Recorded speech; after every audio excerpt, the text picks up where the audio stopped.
Hello students, एक बार फिर से आपका स्वागत है 10 डेज चैलेंज में।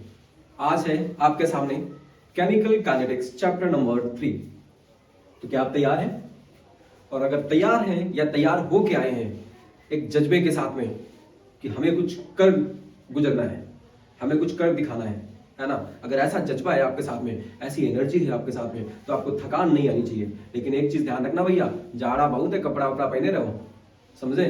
तो चलिए स्टार्ट करते हैं केमिकल काइनेटिक्स। ठीक है, काइनेटिक्स का मतलब क्या है? देखो यहाँ पे केमिकल तो मतलब केमिकल रिएक्शन से रिलेटेड है। काइनेटिक्स का मतलब क्या है?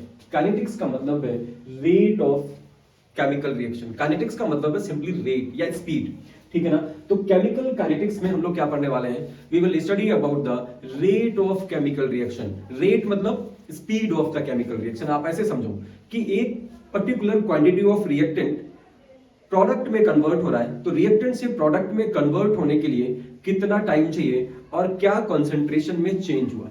ठीक, मतलब change in the molar concentrations of reactant और you can say product with respect to time, that is called as the rate of a chemical reaction. अब इसी केमिकल रिएक्शन के रेट के बेसिस पे हम रिएक्शंस को 3 टाइप्स में divide कर लेते हैं। एक तो है फास्ट रिएक्शन, जो बहुत फास्ट है, मतलब आपने एक सब्सटेंस को दूसरे में मिलाया और रिएक्शन कंप्लीट हो गई within a fraction of second, reaction completes. ये रिएक्शन कौन सी होती है? जिनका टी मतलब delta t, change in time, बहुत बहुत बहुत शॉर्ट होता है and it is very difficult to measure the rate of such reactions. जैसे आयनिक इक्वेशंस, जितनी भी आयनिक इक्वेशंस है, जैसे सोडियम की क्लोरीन के साथ में रिएक्शन कराओ, सोडियम क्लोराइड बन जाएगा। NaCl की NaOH के साथ में रिएक्शन कराओ, NaCl प्लस वाटर बनेगा। ठीक है ना? ये रिएक्शन बहुत ही फास्ट होती है and it is very difficult to measure the rate of such reactions. मतलब ये हो गया कि जो फास्ट रिएक्शंस है वो हमारे काम की नहीं है। ठीक, और एक चीज आपको और बता दूं, इसमें जो मैं इधर बताने वाला हूं ये भी कुछ खास आपके काम का नहीं है, ये पूछा नहीं जाता है, बट क्या है, ये चैप्टर को समझने के लिए ये सारी चीजें आपको आनी चाहिए। इसका मतलब थोड़ी सी इंपॉर्टेंस बढ़ जाती है, क्योंकि आगे जब हम अभी रेट ऑफ रिएक्शन की बात करेंगे या ऑर्डर ऑफ रिएक्शन की बात करेंगे और आपको रेट ऑफ रिएक्शन फाइंड करना नहीं आ रहा होगा तो फिर प्रॉब्लम हो जाएगी, है ना? तो चलिए, दूसरी जो हमारी रिएक्शंस है वो कौन सी? Slow reaction. स्लो रिएक्शंस का मतलब ऐसी रिएक्शन जो बहुत ही लेजी है, मतलब उनका जो डेल्टा टी है वो बहुत ज्यादा बहुत बड़ा है, जैसे रस्टिंग ऑफ आयरन या कोई इस तरह की रिएक्शन जो सालों साल में हो रही है, बहुत ज्यादा टाइम ले रही है। तो फिर ऐसी रिएक्शंस का रेट कैलकुलेट करने में भी प्रॉब्लम है, क्योंकि बहुत ज्यादा टाइम का इंतजार करना पड़ेगा to calculate the rate of chemical reaction. ठीक, इसका मतलब हो गया कि ये दो रिएक्शंस जो है वो हमारे काम की नहीं है। कौन सी? एक तो फास्ट रिएक्शंस और दूसरी कौन सी? Slow reactions. हमें कौन सी चाहिए? मॉडरेट रिएक्शंस या the reactions which are having measurable rate. मतलब ऐसी रिएक्शंस जो ना तो बहुत ही तेज है ना ही बहुत ही स्लो है, उनका डेल्टा टी जो है वो मॉडरेट है, चेंज इन टाइम मॉडरेट है। ठीक है ना? तो delta T is neither very short nor large, rate of reaction can be measured. तो इसका मतलब इस चैप्टर में हम लोग पढ़ने वाले हैं rate of moderate reactions whose rate is measurable. Getting? एक चीज आपको और बता दूं कि ये जो फास्ट रिएक्शंस हैं, अभी जो टेक्नोलॉजी है लेजर वाली, है ना, उसके बेसिस पे हम फास्ट रिएक्शंस का भी रेट ऑफ रिएक्शन कैलकुलेट कर सकते हैं। Getting? Now come to the कुछ एग्जांपल्स ले लेते हैं इसके मॉडरेट रिएक्शंस के, जैसे decomposition of hydrogen peroxide H2O2, इस तरह से डिकम्पोज होता है वाटर और ऑक्सीजन में। एस्टरीफिकेशन रिएक्शन आप जानते हो, कक्षा 10 से पढ़ते चले आ रहे हो, मतलब क्लास 10 से आप पढ़ रहे हो, कक्षा ना बोले आप हंसने लगोगे। चलिए, now come to the rate of reaction. Rate of reaction क्या है? मैंने आपको पहले ही बताया, change in the molar concentrations of reactant per unit time, या change in the molar concentrations of reactant और प्रोडक्ट पर यूनिट टाइम। क्योंकि रेट ऑफ रिएक्शन हम रिएक्टेंट के टर्म्स में भी फाइंड कर सकते हैं और प्रोडक्ट के टर्म्स में भी फाइंड कर सकते हैं। एक छोटी सी बात और बोलना चाहूंगा कि जो चैप्टर्स आप देखते जा रहे हो, पढ़ते जा रहे हो, वो तैयार होने चाहिए, और जब अगले दिन हम उठेंगे सुबह, है ना, तो कोशिश करो कि मुंह धुलने से पहले ही हम उन चैप्टर्स को रिवाइज कर लें जो हम पहले से पढ़ चुके हैं। ठीक है? जैसे फर्स्ट चैप्टर और सेकंड चैप्टर आप पढ़ चुके हैं तो उसको रिवाइज जरूर करते रहें, नहीं तो वो फिर भूल जाएगा और सब बेड़ा गर्क हो जाएगा। ठीक है? चलिए, एक इक्वेशन ले लेते हैं। सपोज आपके पास में एक रिएक्शन है, या R changes to P, reactant changes to the product. Rate of reaction समझ पाए ना?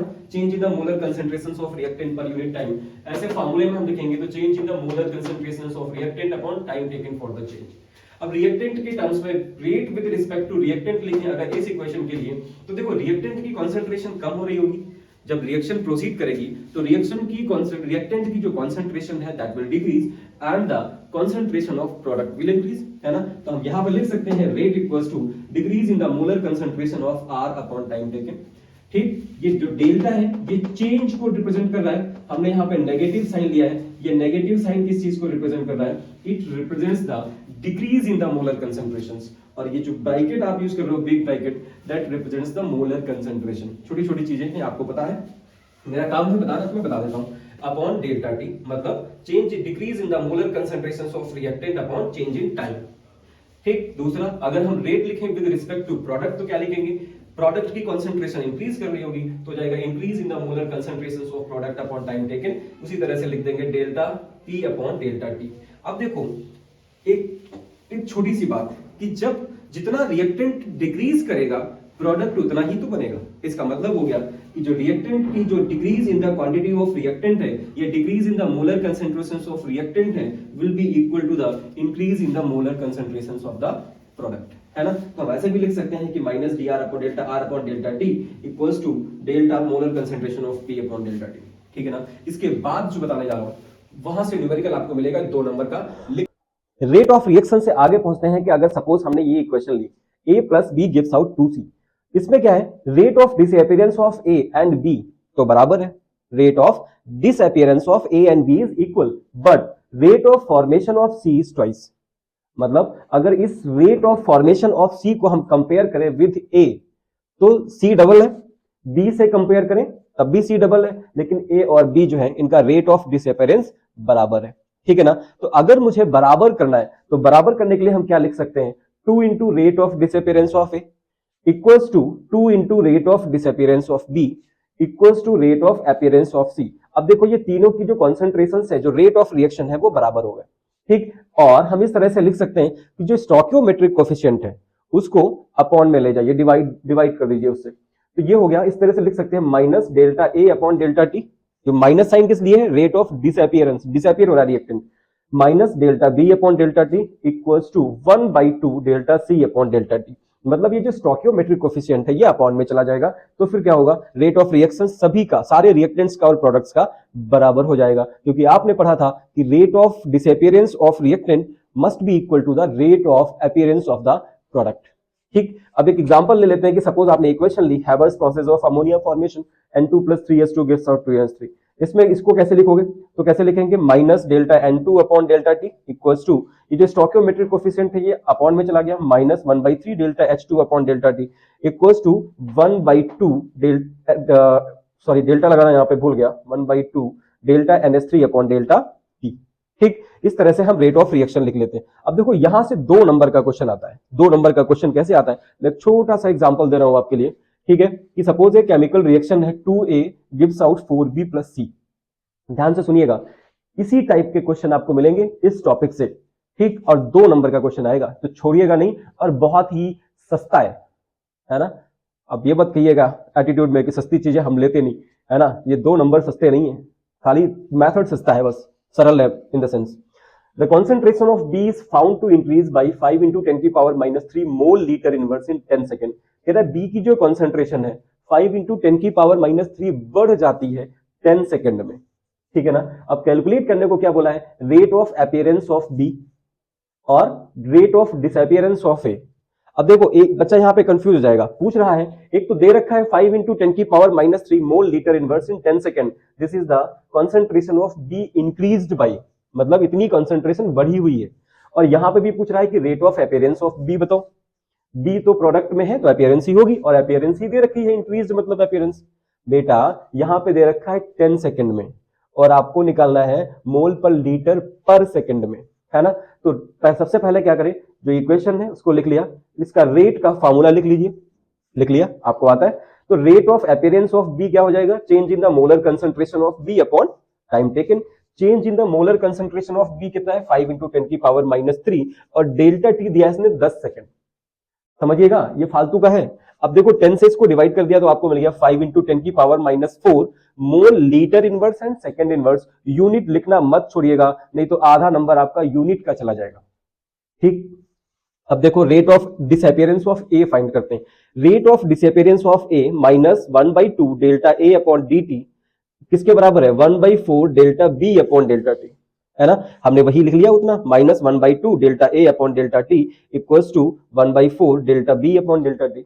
आपको निकालना है माइनस डेल्टा ए अपॉन डेल्टा टी या D A upon D T, अगर स्मॉल चेंज है तो ये जो 2 है ये इधर चला जाएगा, 2/4 delta B upon delta T, है ना। तो ये हो गया 1/2 delta B upon delta T. ठीक, अब देखो यहां पे भी कंफ्यूजन होगा। जो वैल्यू दे रखी है 5 into 10⁻⁴ mole litre inverse second inverse, ये इतनी पूरे की वैल्यू है, ध्यान रखिएगा, delta B upon delta T की वैल्यू है। ठीक, आप डेल्टा टी ढूंढते मत रहिएगा कि वो फिर से वही 10 सेकंड लिख दें, ठीक है ना, बिल्कुल ये गड़बड़ नहीं होनी चाहिए। क्या हो जाएगा? 1/2 delta B upon delta T, delta B upon delta T की वैल्यू है 5 इंटू 10⁻⁴, आपने पुट कर दिया 5 इंटू 10⁻⁴, तो आपको मिल गया 2.5 into 10⁻⁴ mole litre inverse second inverse. ये वैल्यू आई किसकी? माइनस डेल्टा ए अपॉन डेल्टा टी। ठीक, अब ऐसा मत करिएगा कि इस वैल्यू को माइनस में कर दीजिएगा, ठीक है, कोई जरूरत नहीं है, आप ऐसे लिख दो minus delta A upon delta T equals to this much. This is the rate of disappearance of a. और यहां से क्वेश्चन 2 नंबर का आएगा। 2 नंबर बहुत महंगा है। इंस्टेंटेनियस रिएक्शन रेट, 1 नंबर का क्वेश्चन यहां से पूछा जाता है, डायरेक्टली आपसे पूछता है इंस्टेंटेनियस रिएक्शन रेट क्या होता है। या तो आपसे पूछेगा, कोई इक्वेशन दे देगा और आपसे कहेगा कि इंस्टेंटेनियस रिएक्शन रेट लिख के बताइए, ठीक है ना। तो इसको नाम से ही पकड़ लो, इंस्टेंटेनियस मतलब very short interval of time, the average reaction rate at the smallest interval of time, that is dt। मतलब जो डेल्टा टी हम लोग यूज कर रहे थे, डेल्टा फॉर लार्ज चेंज, और डेल्टा को हटा के अगर हम डी यूज कर रहे हैं, ये भी डेल्टा की तरह लिखा जाएगा, पढ़ा जाएगा, बट ये this is for small change. तो when delta T approaches to 0, अब सपोज आपके पास में रिएक्शन है जिसमें रिएक्टेंट प्रोडक्ट में कन्वर्ट हो रहा है, इसका मुझे इंस्टेंटेनियस रिएक्शन रेट लिखना है, तो हम लगा देंगे limit delta T approaches to 0 minus delta R upon delta T हो जाएगा minus D R upon D T. ये जो minus D R upon D T है, this is the instantaneous reaction rate in terms of reactant. और अगर इसी को product के लिए लिखना है तो हो जाएगा DP upon DT. D is for small change and delta is for large change, है ना। क्योंकि हमने टाइम बहुत शॉर्ट लिया है, तो for a short interval of time जो चेंज होगा वो स्मॉल होगा, तो इसलिए हम डी यूज करेंगे। अब इंस्टेंटेनियस रिएक्शन रेट को हम निकालते हैं from the slope of the tangent to the curve by plotting time versus concentration of reactant और प्रोडक्ट। मतलब टाइम वर्सेस कंसंट्रेशन के बीच में जब हम ग्राफ प्लॉट करेंगे तो कर्व कहां, सॉरी, ये इंस्टेंटेनियस रिएक्शन रेट कहां मिलेगा? From the slope of the tangent of the curve. ठीक, ये पॉइंट आप याद रखो, ये एमसीक्यूज में आपसे पूछ सकता है, ठीक है ना, कि how to find the instantaneous reaction rate. तो आपको बताना पड़ेगा from the slope of the tangent to the from slope of the tangent to the curve, ठीक है, याद रहेगा। अब देखो इसको हम ऐसे भी लिख सकते हैं, instantaneous reaction rate is equal to slope dependence of rate on concentration, this is based on the law of mass action. ये कोई इक्वेशन है, इसका अगर हम रेट लिखेंगे तो क्या होगा? Rate equals directly rate is proportional to A की पावर ए बी की power B into molar concentration of C की पावर सी। मतलब ये जो स्मॉल ए और बी और सी है, these are the stoichiometric coefficients, and A B and C capital वाले जो है, दीज आर द रिएक्टेंट्स, ठीक है। तो जो स्टोइकियोमेट्रिक कोफिशिएंट है वो मोलर कंसंट्रेशन की पावर में चला जाएगा। जब प्रोपोर्शनलिटी का साइन हटाओगे तो वहां पे आ जाएगा के, तो जाएगा rate equals to K into A की पावर ए बी की power B and molar concentration of C की पावर सी। यहाँ पे जो के है that is called as the rate constant और वेलोसिटी कांस्टेंट, ठीक है ना। And rate of reaction is directly proportional to rate constant, ये ध्यान रखिएगा, ठीक। उसके बाद हम लोग पहुंचने वाले हैं most important topic, order of reaction. Come to the order of reaction, बहुत ही इंपॉर्टेंट टॉपिक, 1-2 नंबर में आपके एग्जाम में आएगा। या तो डायरेक्टली पूछ लेगा कि फर्स्ट ऑर्डर रिएक्शन बताइए, थर्ड ऑर्डर रिएक्शन बताइए, सेकंड ऑर्डर रिएक्शन बताइए, या तो आपसे पूछेगा कोई इक्वेशन दे रखी होगी और आपसे कहेगा इसका ऑर्डर ऑफ रिएक्शन लिखिए, ठीक है ना। या तो आपसे पूछेगा इक्वेशन दे रखी है और आपसे पूछेगा कि इसका रेट लॉ लिख के बताइए। बहुत ही इजी क्वेश्चंस हो जाते हैं, ठीक है, लेकिन इसके बावजूद इजी है तो क्या हुआ, लेकिन बच्चे गलती तो करते हैं, मतलब लिख नहीं पाते, ठीक है। तो ऑर्डर ऑफ रिएक्शन के लिए सपोज हमने कोई इक्वेशन लिया, तो इसका अगर हम लॉ ऑफ मास एक्शन लगाते हैं तो हो जाएगा rate equals to K into molar concentration of A की पावर ए इंटू बी की power B. Small A and small B are stoichiometric coefficients, ठीक है। और अगर इसके हम reaction rate according to the rate law लिखते हैं तो हो जाएगा rate equals to K into molar concentration of A की पावर पी एंड बी की पावर क्यू। ध्यान रखिएगा, हमने P और Q क्यों ले लिया, ऊपर तो A और B था, क्यों? क्योंकि P एंड Q किस पे ये, इससे हम क्या डिसाइड करते हैं, ऑर्डर ऑफ रिएक्शन डिसाइड करते हैं। अगर हम P और Q को सम कर दें तो हमें ऑर्डर ऑफ रिएक्शन मिल जाएगा। ठीक, इसका मतलब हो गया ऑर्डर ऑफ रिएक्शन क्या है, change in the molar concentrations of reacting species, मतलब वो रिएक्टेंट्स जिनकी कॉन्सेंट्रेशन पे रिएक्शन का रेट एक्चुअली डिपेंड करता है, ठीक है ना, that will be called as the order of reaction. इसका मतलब हो गया कि ए एंड बी जो स्टोइकियोमेट्रिक कोएफिशिएंट्स हैं may be different from P and Q और मे नॉट बी, हो सकता ए और P and B and Q बराबर हो या डिफरेंट भी हो सकते हैं। ठीक है, समझ पाए? तो ए आप लिख दीजिए, इसकी डेफिनेशन क्या लिखोगे, sum of powers of the reacting species that are involve in the rate equation. ठीक, पावर्स को सम कर दीजिए रेट इक्वेशन की जो स्टोइकियोमेट्रिक कोएफिशिएंट्स की पावर है, ठीक है ना, तो हमें ऑर्डर ऑफ रिएक्शन मिल जाता है। Come to the first order reaction. First order reaction में क्या होगा, रेट ऑफ रिएक्शन किसी एक स्पीसीज की या सिर्फ एक स्पीसीज की change in the molar concentrations पे डिपेंड करेगा, ठीक है ना। Rate of reaction depends on change in the molar concentrations of one reacting species. इसका अगर हम रेट लॉ लिखेंगे तो रेट हो जाएगा रेट इक्वल्स टू के into molar concentration of A. Example इसके कुछ है। अब एक चीज आपको और बता दूं, जैसे ये इक्वेशंस दे रखी हैं, ये इक्वेशंस दे रखी हैं, इनकी कॉन्सेंट्रेशंस के बारे में दे नहीं रखा है, ठीक है ना। वैसे ऑर्डर ऑफ रिएक्शन जो है वो एक्सपेरिमेंटली डिटरमाइंड होता है, एक्सपेरिमेंटली हम इसको डिटरमाइन करते हैं, मतलब फेक नहीं है, ठीक है। लेकिन यहां पे अगर ऐसे ही इक्वेशन आपको दे रखी होगी एग्जाम में, तो फिर हम कैसे फाइंड करेंगे ऑर्डर ऑफ रिएक्शन। तो इसका मतलब हो गया कि ये जो एग्जांपल्स हैं इनको इतना पढ़ें कि ये आपको याद हो जाए, ठीक है ना। क्योंकि बहुत बार होता है कि रिएक्टेंट्स हो सकता है डिफरेंट दे रखे हो सकता है कोई रिएक्शन कैटलिस्ट की प्रेजेंस में हो रही हो सकता है कोई सब्सटेंस एक्सेस में दे रखा हो जिसपे रेट ऑफ रिएक्शन डिपेंड ना कर रहा हो, ठीक है। और एक चीज बता दूं कि अगर ये इक्वेशन आएगी तो 1 मार्क में आ जाएगी। जैसे यही इक्वेशन है NH4NO2 gives out N2 + 2H2O, कहेगा इसका ऑर्डर ऑफ रिएक्शन क्या होगा, तो यहाँ पे एक ही रिएक्टिंग स्पीसीज है जिसपे रेट ऑफ रिएक्शन डिपेंड कर रहा है ना, तो ये हो जाएगा किसका, फर्स्ट ऑर्डर रिएक्शन हो जाएगा। और इसका रेट लॉ कैसे लिखेंगे, रेट इक्वल्स टू के into molar concentration of NH4NO2, और यहाँ पे कोई पावर नहीं है तो इसका मतलब यहाँ पे क्या है, 1 है, ठीक। तो इसी तरह से ये 4 एग्जांपल्स मैंने दिए आपको, ये आप याद कर लीजिएगा, कैसे लिख लिख के पढ़ के, रट नहीं पाओगे बेटा। Come to the second order reaction. Second order reaction में क्या होगा, rate of reaction will depend on change in the molar concentrations of two reacting species. जहां पे दो रिएक्टिंग स्पीसीज हो और उन दोनों पे रिएक्शन का रेट डिपेंड कर रहा हो तो वो रिएक्शन हो जाएगी सेकंड ऑर्डर की। इसका रेट लॉ इस तरह से कुछ लिखेंगे, K into A molar concentration of A into B, और rate equal to K into A की पावर 2 भी हो सकता है, ठीक है ना। ये 2 क्या डिसाइड करेगा, ऑर्डर ऑफ रिएक्शन। तो एग्जांपल है इसका, इसे 2HI gives out H2 + I2। Rate law इसका कैसे लिखोगे, rate equals to K into HI की पावर 2, ठीक है ना। इसी तरह से इसका भी हम लिखेंगे। तो ये एग्जांपल्स आप याद कर लीजिएगा, जिनके भी एग्जांपल्स आप याद करेंगे और इनके जो रेट लॉ है उनको लिख के फटाफट मुझे कमेंट करिए कि how to write the rate law for these 3 equations and for this equation. Getting? Come to the third order. Rate of reaction will depend on change in the molar concentrations of 3 reacting species। तो इसका हम rate law लिख सकते हैं, rate equals to K into A की power 3, या तो हम लिख सकते हैं rate equals to K into molar concentration of A into B की पावर 2, तो 2 and +1 हो जाएगा 3, या rate equals to K into A की power 2 and molar concentration of B की पावर 1, ठीक। तो इस तरह से हम थर्ड ऑर्डर रिएक्शन का रेट लॉ लिख सकते हैं, ठीक। कुछ एग्जांपल्स हैं, 2NO2 + O2 gives out 2NO2,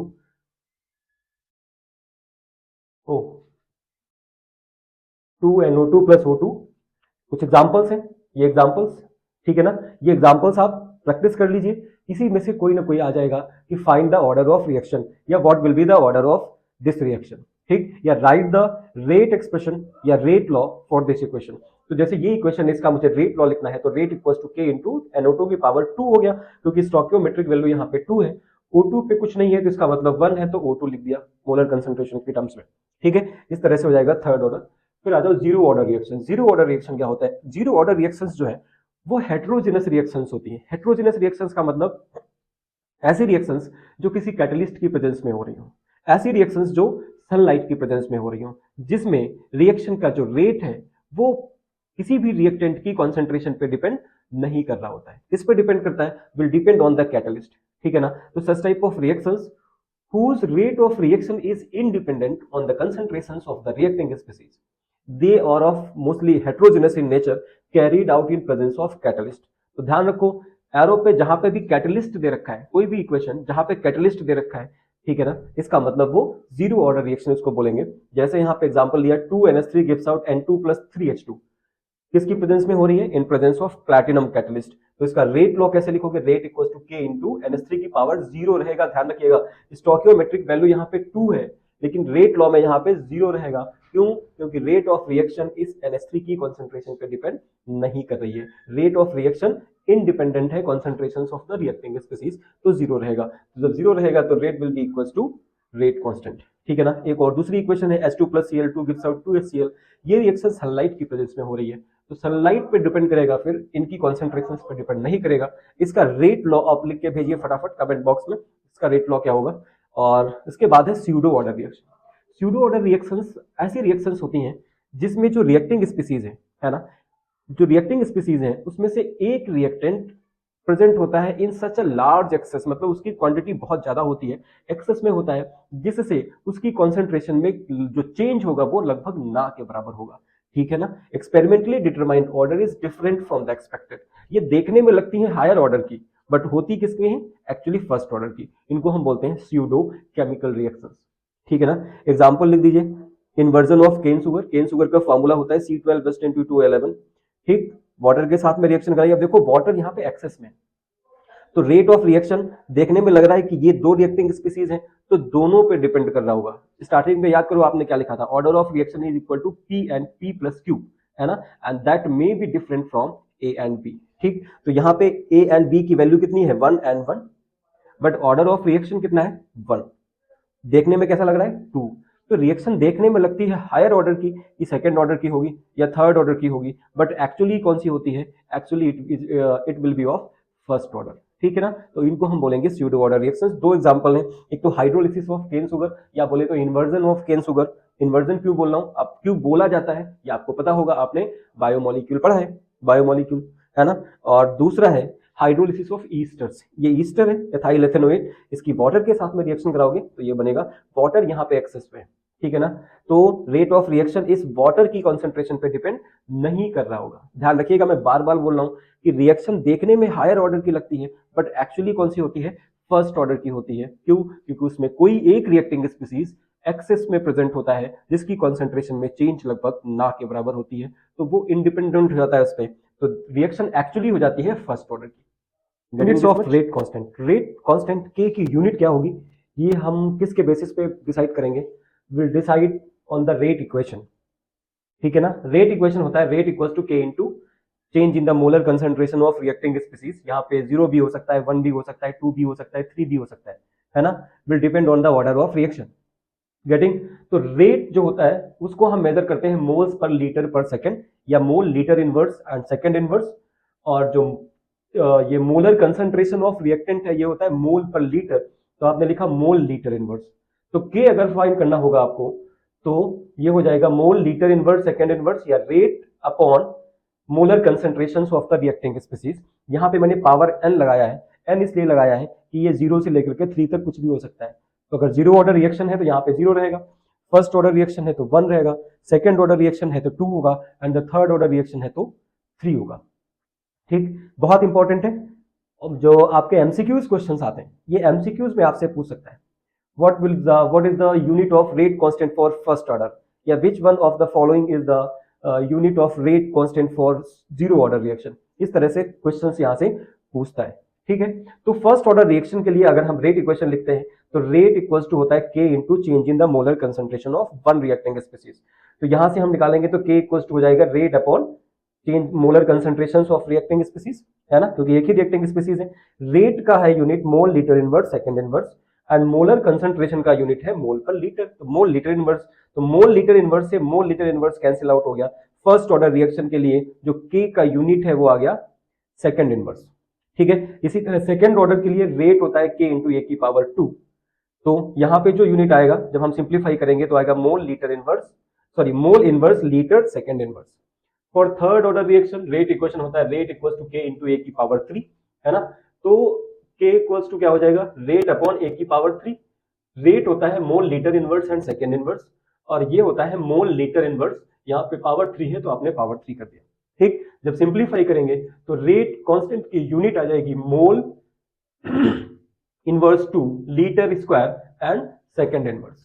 ठीक है, ये यूनिट आपको याद नहीं करनी पड़ेंगी, ध्यान रखिएगा, ये याद करने की जरूरत नहीं है, सिर्फ आप इतना याद रखो कि जो रेट है उसका यूनिट क्या है और जो मोलर कंसंट्रेशन होती है रिएक्टिंग स्पीसीज की उसका यूनिट क्या है। और उसके बाद अगर आपको रेट एक्सप्रेशन लिखना आता है कि फर्स्ट ऑर्डर के लिए क्या होगा, सेकंड ऑर्डर के लिए क्या होगा, थर्ड ऑर्डर के लिए क्या होगा, तो हम आसानी से रेट कांस्टेंट की यूनिट निकाल सकते हैं।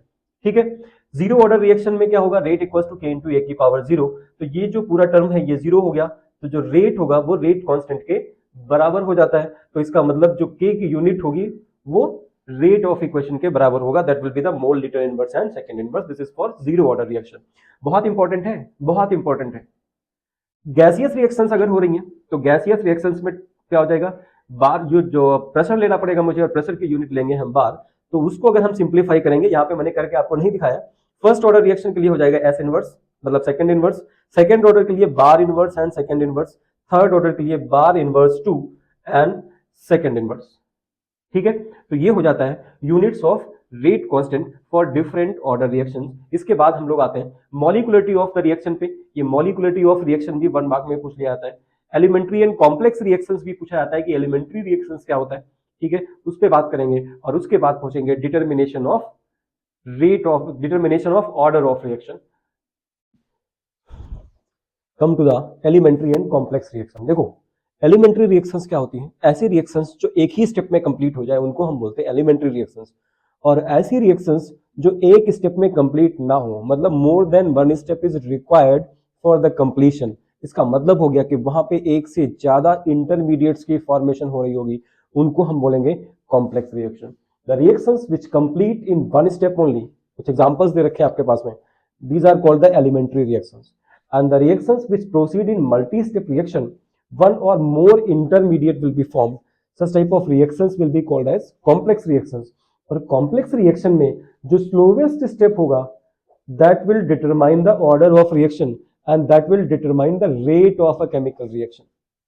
ठीक है, मतलब मल्टी स्टेप रिएक्शन या कॉम्प्लेक्स रिएक्शन का अगर ऑर्डर आपको डिफाइन करना है तो ऑर्डर हम कैसे डिफाइन करेंगे, स्लोवेस्ट स्टेप पे जो सबसे स्लो स्टेप होगा that will determine the order of reaction and that will determine the rate of the reaction. Getting? अब देखो come to the molecularity of the reaction second one. ये molecularity देखो, ये जो elementary और complex reaction है, ये elementary reaction फालतू में पूछ लिया जाता है भाई, एक नंबर का क्वेश्चन आपके एग्जाम में आ जाता है कि एलिमेंट्री रिएक्शंस क्या होती है। अब भाई बताओ, ये इतना सिंपल अगर किसी को नहीं पता है तो भाई तुम केमिस्ट्री लिए क्यों थे? फिर तो रिवर्सिबल रिएक्शन होगी ना, कि पहले तो तुमने ले ली अब रिएक्शन हो रही रिवर्सिबल। अब समझो क्या हो रहा है ना, फिर दर्द क्यों होता है अगर ऐसी स्मॉल मतलब सिंपलेस्ट चीजें आपको नहीं आ रही तो। Now come to the molecularity of the reaction. Molecularity का मतलब है कि किसी पर्टिकुलर रिएक्शन में कितने मोल्स या बोले तो कितने मॉलिक्यूल्स आपस में रिएक्ट कर रहे हैं for the formation of the product, आपस में कोलाइड कर रहे हैं for the formation of the product, that will be called as the molecularity of the reaction. मतलब the number of reacting species which collide simultaneously या which collide together, एक साथ में कोलाइड कर रहे होंगे, क्योंकि जब कोलिजन होगा तो प्रोडक्ट की फॉर्मेशन होगी if the energy is gained is greater than और equal to the threshold energy, है ना, वो मैं आगे बात करूंगा अभी। दूसरी चीज देखो कि molecularity of the reaction can not be zero, कभी भी जीरो नहीं हो सकती, क्योंकि अगर मॉलिक्युलरिटी जीरो हो गई तो रिएक्शन कौन कर रहा होगा, इसका मतलब रिएक्टिंग स्पीसीज आपस में कोलिजन ही नहीं कर रहे, रिएक्शन ही नहीं हो रही, तो मॉलिक्युलरिटी जीरो नहीं हो सकती। मॉलिक्युलरिटी फ्रैक्शन में नहीं हो सकती, कभी ऐसा नहीं हो सकता कि आधा मॉलिक्यूल जो है वो रिएक्शन प्रोसीड कर रहा हो, दैट इज नॉट पॉसिबल। तो मॉलिक्युलरिटी नेवर बी जीरो और never be fractional. Molecularity can be 1, 2 और 3, मतलब अगर एक रिएक्टिंग स्पीसीज है तो मॉलिक्युलरिटी 1 होगी, 2 रिएक्टिंग स्पीसीज है तो मॉलिक्युलरिटी 2 होगी, 3 रिएक्टिंग स्पीसीज है तो मॉलिक्युलरिटी 3 हो जाएगी। ऐसा मानते हैं कि अगर 3 से ज्यादा रिएक्टिंग स्पीसीज प्रेजेंट है ना, अगर 3 से ज्यादा रिएक्टिंग स्पीसीज प्रेजेंट है तो प्रॉपर कोलिजन पॉसिबल नहीं होगा, तो इसलिए मॉलिक्युलरिटी को हम 3 से ज्यादा नहीं ले जाते हैं। मॉलिक्युलरिटी अगर 1 है तो उसको बोलेंगे यूनिमॉलिक्युलर रिएक्शन, अगर 2 है तो बाई मॉलिक्युलर रिएक्शन, इफ 3 तो ट्राई मॉलिक्युलर। कुछ एग्जांपल्स दे देते हैं, जैसे आपने NH4NO2 का एग्जांपल लिया, NH4NO2 changes to N2 + 2H2। आपसे पूछे कि मॉलिक्युलरिटी ऑफ द रिएक्शन, तो आपको पता है एक ही रिएक्टिंग स्पीसीज तो है, अगर एक ही रिएक्टिंग स्पीसीज है तो मॉलिक्यूलरिटी कितनी हो जाएगी, सिंपल सी बात है 1 हो जाएगी। 2HI gives out H2 + I2। कितने मॉलिक्यूल्स है HI के, 2 मॉलिक्यूल्स है। स्टोइकियोमेट्रिक कितनी वैल्यू कितनी है 2, तो मॉलिक्यूलरिटी कितनी हो गई 2। यहाँ पे देखो स्टोइकियोमेट्रिक कोफिशिएंट की वैल्यू कितनी है 2 यहाँ पे है और 1 यहाँ पे है, कितनी हो गई 3। तो इसका मतलब ये ट्राई मॉलिक्यूलर रिएक्शन है या इसकी मॉलिक्यूलरिटी 3 है। अब जो आने वाला है इसके बाद पहले वाला देख लेते हैं, मॉलिक्यूलरिटी ऑफ द रिएक्शन। ये 1 नंबर में आपसे पूछ लेगा, या तो कहेगा कि किसी मॉलिक्यूलर मतलब यूनिमॉलिक्यूलर, बाईमॉलिक्यूलर या ट्राईमॉलिक्यूलर का कोई एग्जांपल दो, या तो पूछ लेगा आपसे कि मॉलिक्यूलरिटी क्या होती है इसको बताइए, ठीक है ना। या ऐसा हो सकता है कोई पर्टिकुलर इक्वेशन दे रखी हो और आपसे कहे कि what will be the molecularity of this reaction, ठीक है। और इसके बाद अब जो आने वाला है determination of order of the determination of order of reaction by integrated rate law method. Integrated rate law method हम लोग यूज कर रहे हैं पहले जीरो ऑर्डर रिएक्शन पे। जीरो ऑर्डर रिएक्शन के लिए सपोज आपने ये इक्वेशन ली कि कोई भी रिएक्टेंट ए है जो प्रोडक्ट में कन्वर्ट हो रहा है, तो इसका इंस्टेंटेनियस रिएक्शन रेट अगर हम लिखेंगे तो क्या लिखेंगे, -dA/dt = k × a⁻0 या a⁻0, क्योंकि ये जीरो ऑर्डर रिएक्शन है, ठीक है ना। सिंप्लीफाई कर लीजिए, -dA/dt = k, -dA = k dt, तो dA = -k × dt, ठीक। इतना तो कर लिया आपने। Now integrate both side. जब हम इंटीग्रेट करेंगे तो इंटीग्रेशन कांस्टेंट भी लगेगा और इंटीग्रेशन का साइन भी लगेगा।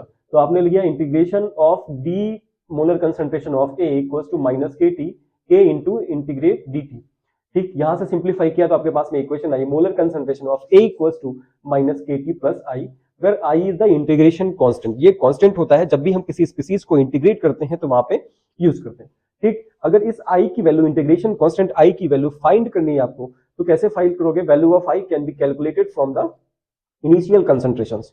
इनिशियल कंसंट्रेशन कब, जब जो A है, मतलब जो A है वो किसमें हो, A0 की फॉर्म में हो, इनिशियल कंसंट्रेशन हो। ये फाइनल कंसंट्रेशन है, ये इनिशियल कंसंट्रेशन है, और व्हेन T = 0 ये तभी पॉसिबल है, ठीक। तो हम जब वैल्यू पुट करेंगे तो आपके पास में आ जाएगा I = molar concentration of A0। इसकी वैल्यू, I की वैल्यू उठा के इस फर्स्ट इक्वेशन में पुट कर दो तो आपके पास में फॉर्मूला आ जाता है K के टर्म्स में, रेट कांस्टेंट के टर्म्स में A0 - A/T। A0 is the initial concentration of the reacting species, A is the final concentration of the reacting species and T is the time, ठीक। This is the rate equation for the, या बोले तो integrated rate equation for the zero order reaction. अब देखो क्या है, एक हम नया टर्म हम लोग यूज करते हैं, half life period for zero order या फर्स्ट ऑर्डर। तो हाफ लाइफ पीरियड का मतलब है वो टाइम जिसमें जो रिएक्टेंट आपने लिया है, आधा रिएक्टेंट प्रोडक्ट में कन्वर्ट हो गया हो।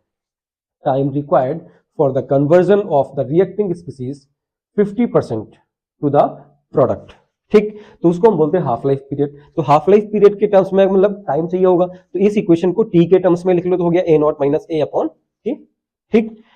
टी हाफ लिखोगे तो जो इनिशियल कंसंट्रेशन है, सपोज आपने 100 लिया था तो 100 का ही तो हाफ करोगे ना। तो यहां पे लिख दिया मैंने A0 - A की जगह क्या लिख दिया है A0/2, क्योंकि इनिशियल कंसंट्रेशन का क्या हो गया, हाफ हो गया अपॉन के। तो आप सिंप्लीफाई करोगे तो आ जाएगा T half = A0/2k। This is the half life period for zero order reaction, ठीक है। समझ में आ रहा है, समझ में आ रहा है तो सब्सक्राइब कर दिया करो भैया, अपने दोस्तों से साथियों से करवाओ यार, समझा करो कुछ, ठीक है। अब देखो, अच्छा चलो सब छोड़ो, आगे देखते हैं कि ये जो हमने यूज फॉर्मूला, ये इंटीग्रेटेड रेट लॉ का पढ़ा, इसका यूज कहाँ पे, तो इसको हम यूज करेंगे व्हाइल सॉल्विंग द न्यूमेरिकल्स, जो मैं आपको आगे बताने वाला हूं कि how this formula can be used for the solving of numericals, how this formula can be used, ठीक है। Integrated rate law for first order reaction, अभी आपने पढ़ा था zero order reaction. In a same way you will find the integrated rate law for the first order. देखिए first order reaction के लिए हमने इक्वेशन ले लिए, आप भी ले लीजिए, है ना, और सब्सक्राइब भी कर दीजिए।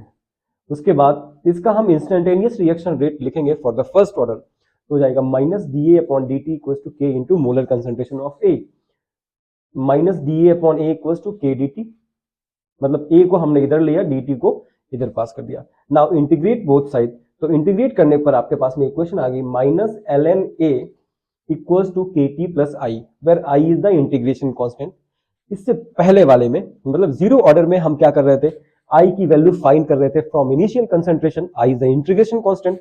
फिर से हम यहाँ पे वैल्यू फाइंड करेंगे फ्रॉम द इनिशियल कंसंट्रेशन। ठीक है। Value of I can be calculated from the initial concentration, कब? जब t इक्वल टू 0 हो और a will equal to a not, मतलब इनिशियल कंसंट्रेशन। तो i इक्वल टू हो जाएगा minus L N A not.